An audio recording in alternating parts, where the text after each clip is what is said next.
Sobre un panel con 12 logos que representan a distintas discapacidades.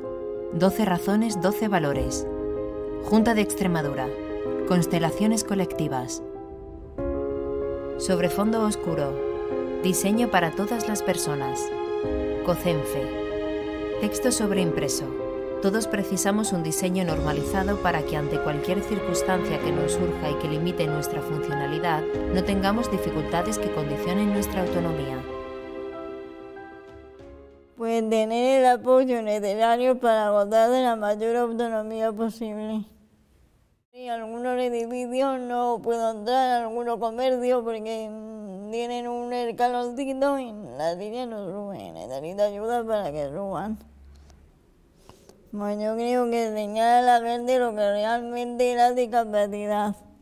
Nosotros tenemos un programa que llamamos Cambia el Chip, que vamos por los colegios, institutos, centros de mayores, concienciando a la gente de los problemas que tiene la gente con discapacidad y cómo se podría solucionar.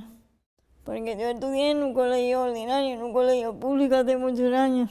Y me costó mucho entrar, porque yo andaba, no me admitían. Pero una vez que me admitieron, me incluyeron totalmente con los alumnos, con los profesores. Texto sobreimpreso. Que a la hora de diseñar se parta de la premisa de que todos los ciudadanos puedan hacer uso de lo proyectado. Porque claro, una persona que no tiene un entorno libre no tiene autonomía. Y es dependiente de otra persona, entonces a veces se siente frustrada, se siente mal. Y entonces había muchas barreras, ya todavía hay muchas, porque los pueblos me lo llaman mal la gente mentalizando y las autoridades mentalizando y van quitando algunas barreras. Ahora defiende el derecho de la inclusión que tenemos todos, porque todos debemos ser incluidos, somos personas humanas.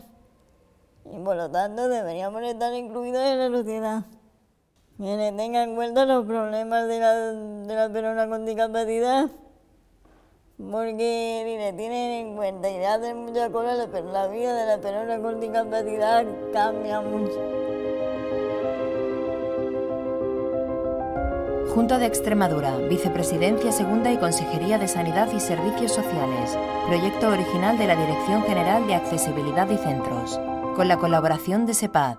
Con la participación de CERMI Extremadura, COCENFE y Fundación Caja Badajoz. Una producción de Emblema Films.